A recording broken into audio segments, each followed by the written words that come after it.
hut-hut ya. Capeknya nunggu ada dari perintah. Tapi jalan orang 7. Ratu Bilqis. Nabi Sulaiman tidak mempunyai istana di sana. Istananya jauh di Yerusalem. Tapi ia harus menunjukkan kepada perutusan Ratu Bilqis itu kebesaran dan keagungannya. Ia harus memperlihatkan kemegahannya sebagai raja yang besar. Ia harus menunjukkan sebagai nabi, sebagai orang yang terpilih oleh Allah. Kalian bangunlah untukku sebuah istana yang sangat indah dan megah, tiada tara bandingannya. Saya akan menerima utusan Ratu Bilqis. Hendaklah mereka melihat kebesaranku sehingga harta yang akan mereka persembahkan itu nanti tidak ada artinya, kata Sulaiman kepada jajaran jinnya. Maka rakyat Sulaiman yang terdiri dari bangsa jin pun bekerja keraslah. Mereka bekerja siang dan malam, ribuan jumlahnya. Maka dalam tempo singkat berdirilah sebuah istana yang besar dan indah. Bunyi yang memindahkan istana tuh. Berdirilah sebuah istana yang besar dan indah. Bahan-bahan bangunannya terdiri dari bahan-bahan yang mahal. Tiang-tiang kokoh dan besar diukir dengan indahnya. Dindingnya terbuat dari kaca dan batu pualam yang indah sekali. Lantainya pun terbuat dari kaca bening yang berombak-ombak, laksana air beria kecil. Ruang tamunya pun sangat indah, dihiasi pot-pot bunga yang bercahaya kekuning-kuningan. Kursi-kursinya berukir indah bercahaya keemas-emasan. Apalagi lantainya terbuat dari kaca putih bening, yang di dalamnya seperti terlihat bayangan langit penuh awan. Belum cukup itu semua, tamannya pun indah. Ada air mancurnya, ada patung-patung binatangnya, ada kolam ikannya yang pasirnya dipenuhi mutiara. Jalan-jalan tamannya pun ditaburi intan berlian seperti kecil laksana pasir. Kalau tertimpa sinar matahari,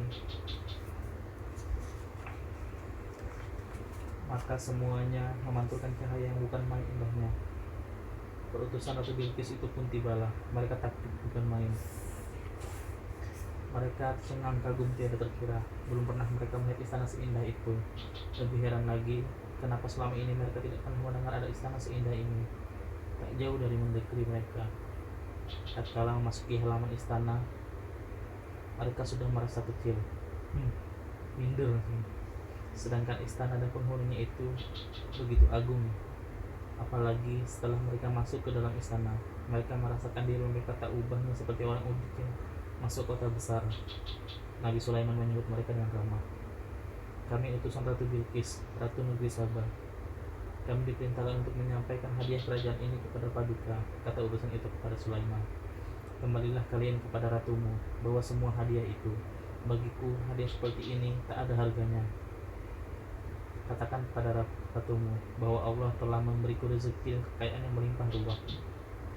Beritahukan bahwa aku Sulaiman telah diutus Allah sebagai seorang nabi. Padaku telah diberikan kerajaan yang sangat luas. Kekuasaanku tidak hanya atas manusia, tapi juga terhadap bangsa jin dan segala macam binatang. Bagaimana aku akan silau dengan harta yang dipersembahkannya, kita Raja Nabi Sulaiman kepada para utusan itu. Utusan itu tidak bisa berkata apa-apa sebab mereka percaya pada apa yang dikatakan Nabi Sulaiman itu.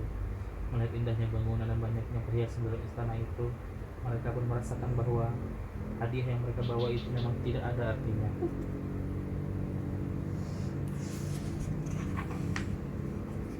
Nah, sekarang pulanglah kalian ke Sabah. Katakan kepada ratumu bahwa saya akan segera mengirimkan bala tentara yang sangat kuat, yang tidak akan terkalahkan kalau ia tidak segera datang berserah diri padaku, kata Sulaiman lagi dengan tandas. Perutusan Ratu Bilqis itu pun kembalilah membawa pulang hadiahnya. Setiba di istana, diceritakan oleh para utusan itu betapa hebat dan agungnya Nabi Sulaiman, betapa indahnya istana, betapa kayanya ia, sehingga seluruh istana dan pekarangannya merupakan gudang harta. Lalu disampaikanlah pula ancaman Nabi Sulaiman itu. Mendengar laporan perutusannya itu yang memang mata-mata kepercayaannya, Ratu Bilqis berpendapat lebih baik menyerah. Kalau ia melawan akan percuma saja. Ia yakin bahwa kalau Nabi Sulaiman membawa tentaranya menyerbu, maka kerajaan akan hancur. Ia dan rakyatnya akan menjadi budak tawanan yang hina. Ratu Bilqis lalu mengirim utusan ke istana Sulaiman. Utusan itu mengatakan bahwa dalam beberapa hari lagi Ratu Bilqis akan datang menyerah. Mendengar Ratu Bilqis yang cantik itu akan datang menyerahkan diri, Sulaiman tidak senang begitu saja. Ia harus menunjukkan betapa besar kekuasaannya, bahwa apa yang dikatakan kepada utusan Ratu Bilqis itu bukan omong kosong. Ia ingin menunjukkan betapa ia juga mempunyai kekuasaan yang gaib untuk menjadi bukti bahwa ia benar-benar seorang nabi. Sebab tujuannya ialah untuk meyakinkan Ratu Bilqis akan kekuasaan Tuhan, bahwa menyembah matahari itu adalah bujukan iblis yang sesat. Nabi Sulaiman lalu memanggil pasukan jinnya.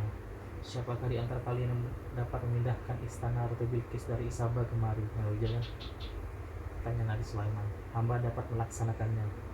Hambalah pesuruhmu yang paling kuat dan terpercaya. Sebelum Paduka berdiri dari tempat duduk Paduka, istana itu akan sudah berada di hadapan istana Paduka. Kata jin bernama Ifrit. Jin Ifrit. Ada memang. Ia adalah jin yang cerdik, kuat, dan berbadan besar. Baik, besok Ratu Bilqis akan berangkat dari Sabah. Maka begitu ia meninggalkan istananya, pindahkanlah istananya dan seluruh isinya itu ke depan istana. Kalau Ratu Bilqis sudah tiba di sini, istananya pun harus sudah ada di depan sana, perintah Nabi Sulaiman. Anjay. Baik Paduka, perintah Paduka akan hamba laksanakan, kata jin Ifrit dengan hormatnya. Ratu Bilqis dan pengikutnya pun berangkatlah. Ia keluar dari istananya membawa pengiring yang besar, bersenjata lengkap dan menunggang kuda. Ratu Bilqis sendiri menaiki kereta kuda yang sangat indah, pakaian dan mahkotanya yang indah gemerlapan. Semuanya menambah keanggunan wajahnya yang cantik. Selagi Ratu Bilqis dalam perjalanan itu, jin yang bernama Ifrit itu pun bekerja keraslah. Dengan tenaganya yang luar biasa, dipindahkannya lah istana Ratu Bilqis dari negeri Sabah ke sana. Istana itu pun berdiri di depan istana Sulaiman. Kecil orang. Duluan rumahnya, jadi gak ada rumahnya.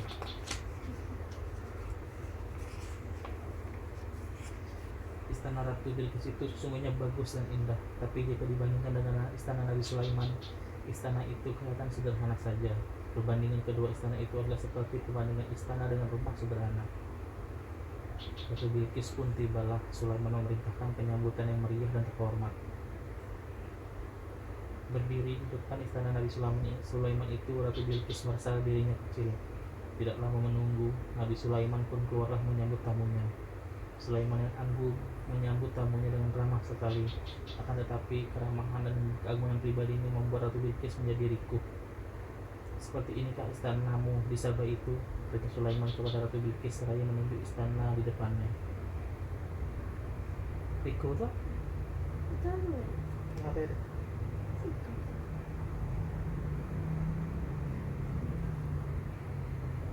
Sejenak Ratu Bilqis mengamati.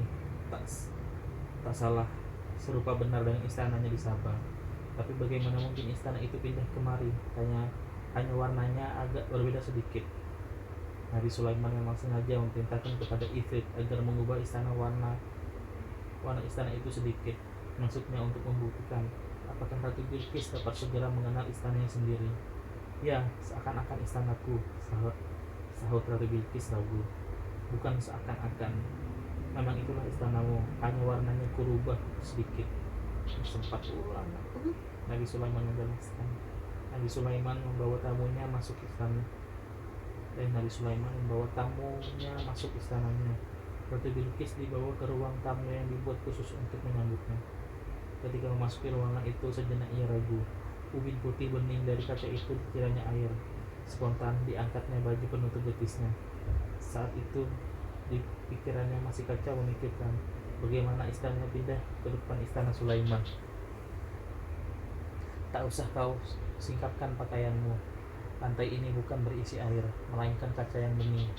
Oleh sebab itu kelihatan seperti air jernih yang diam, kata Nabi Sulaiman ramah. Pasti ada masih istananya. Merah padam muka Ratu Bilqis. Sekarang ia menyadari kelemahan dan kekerdilannya dibandingkan dengan kekuasaan Tuhan. Nabi Sulaiman telah menyandarkannya. Oh Tuhan, ampunilah aku. Aku telah lama tersesat dan menyiksa diriku sendiri. Dengan ini aku mengaku tidak Tuhan selain Allah yang patut disembah. Aku datang berserah diri kepada Sulaiman nabimu dengan sepenuh hati dan keyakinan, kata Ratu Bilqis secara mencucurkan air mata. Demikianlah Ratu Bilqis mengikuti agama Nabi Sulaiman. Menurut riwayat, mereka kemudian menikah dan turunan mereka ialah raja-raja Ethiopia yang dahulu bernama Habsyi atau Abyssinia.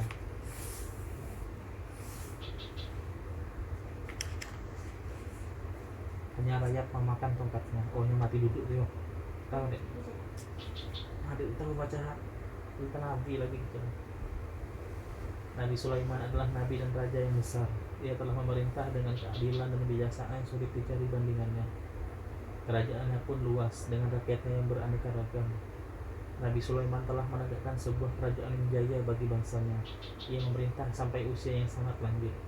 Suatu ketika Sulaiman sedang mengawasi pembangunan kotanya. Ia duduk dan bersandar pada tongkatnya. Bangsa jin yang diperintahkannya membangun itu terus bekerja keras siang malam. Mereka takut disebut pemalas oleh Nabi Sulaiman. Ini duduk melihati itu kan, mati orang bangun. Entah berapa lama Nabi Sulaiman duduk seperti itu, tidak ada yang tahu. Akan tetapi Rayap rupanya telah memakan tongkat itu patah. Langsungnya sampai Rayap makan. Nabi Sulaiman itu jatuh tersungkur di lantai. Ia sudah tak bernyawa lagi. Tuhan telah memanggilnya selagi ia menjalankan tugas. Sepeninggal Sulaiman, kerajaan Israel itu terus merosot, malah musnah sama sekali. Dengan wafatnya Sulaiman, setan kembali merajalela di kalangan bangsa Israel. Alih-alih sihir giat kembali, mereka kembali menghubungi guru-guru mereka, yaitu setan dan iblis. Catatan-catatan buku-buku dan tulisan-tulisan mengenai ilmu sihir yang dikubur di bawah tangkas Nabi Sulaiman mereka bongkar. Setelah mengambil buntelan catatan itu, di atasnya lalu mereka tuliskan kata-kata. Inilah tulisan Asyik bin Barkia atas petunjuk Sulaiman bin Daud, sumber segala ilmu pengetahuan. Para ahli sihir itu telah memutarbalikkan fakta. Mereka lalu melontarkan tuduhan bahwa Sulaiman itu adalah ahli sihir. Buku-buku yang ditemukan dalam singgasananya itulah sebagai bukti. Lalu mereka sebarkan fitnah bahwa Sulaiman itu adalah nabi palsu. Demikianlah bangsa Israel yang tadinya mempunyai kerajaan besar itu akhirnya tekun mempelajari ilmu sihir. Mereka telah meninggalkan ajaran Nabi Sulaiman. Akibat perbuatan mereka itulah maka Tuhan menghukum mereka. Tuhan telah mengirimkan kepada mereka tentara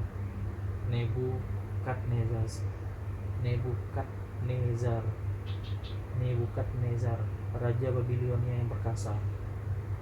Tentara Nebukadnezar itu menyerbu sebagai air banjir, gelombang demi gelombang. Tak ada kekuatan di dunia yang dapat membendungnya. Bangsa Israel menjadi korban pembantaian.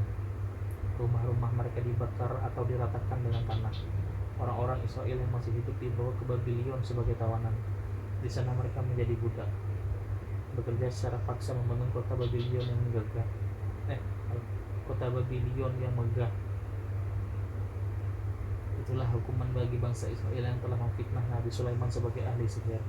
Hukuman bagi mereka yang meninggalkan agama Allah yang diajarkan Nabi Sulaiman dan menekuni ilmu sihir yang diajarkan oleh setan. Ribuan tahun kemudian, Nabi Muhammad membersihkan nama Sulaiman berdasarkan wahyu yang diterimanya dari Tuhan.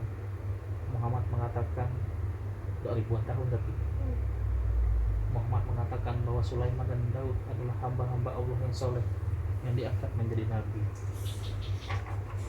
Habis. Kan mati kan Nabi Sulaiman meninggal dengan duduk di istananya. Awas dina kerja. Pikirannya ngawasi kan. Habis umur. Awas bener sampai raya makan.